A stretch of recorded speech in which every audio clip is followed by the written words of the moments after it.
Coming to coil-coil experiment without relative motion between the coils.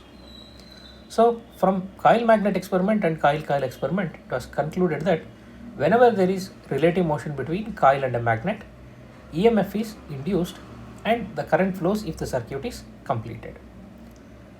Now, if I take two coils C1 and C2, primary and secondary, now there is no relative motion between the coils.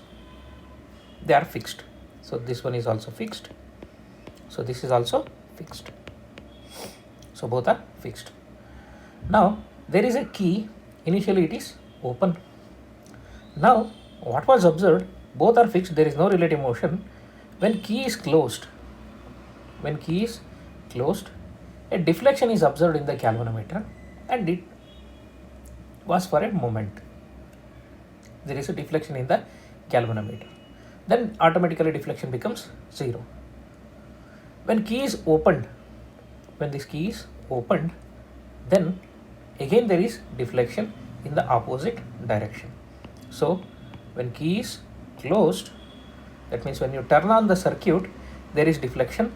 When you open the key, then also there is deflection, but in this time it is in the opposite direction. If the key is closed and relative motion is caused between C1 and C2, there is deflection, but in this case they are fixed. If there is jerky motion, it produces larger deflection, but here they are fixed. Once you turn on and turn off the circuit, turn off the current in the circuit, and the current becomes steady. When the current in the circuit is steady, then there is no deflection. There is no deflection when there is steady current in the circuit. So if we introduce iron rod into C1, suppose if iron rod is inserted, soft iron rod is inserted into it, then Fx will be increased. Introduction of iron rod increases the Fx. So these were the observations. So first one, when key is closed, there is deflection, and after some time deflection becomes 0. When key is open, there is deflection. This time it is in the opposite direction. After some time it becomes 0. And once the circuit is turned on and steady current flows, there is no deflection. Once the circuit is turned off and left for some time, there is no deflection. Only when you operate the key, at that time only there is deflection. Now if you introduce iron rod inside the secondary coil, the effects will be enhanced appreciably. So the conclusion from this is change of current in primary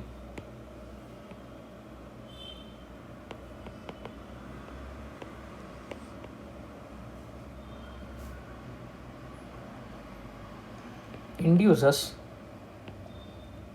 EMF and current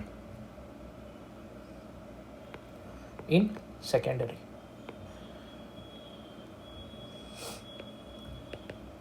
So change of current. Where is the current changing?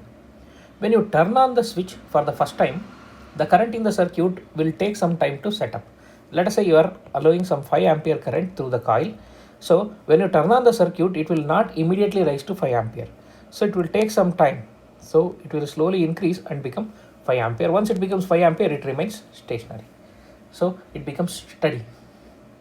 When you turn off the circuit, there also it won't immediately turn out to be 0. So it takes some time. But this will be a faster process. Decay is faster than growth. So growth of current takes more time. So fall of current takes lesser time. So because of this, there is a change in current. So as long as the current is changing, there is deflection. Afterwards, there is no deflection. That means EMF is induced as long as current is changing.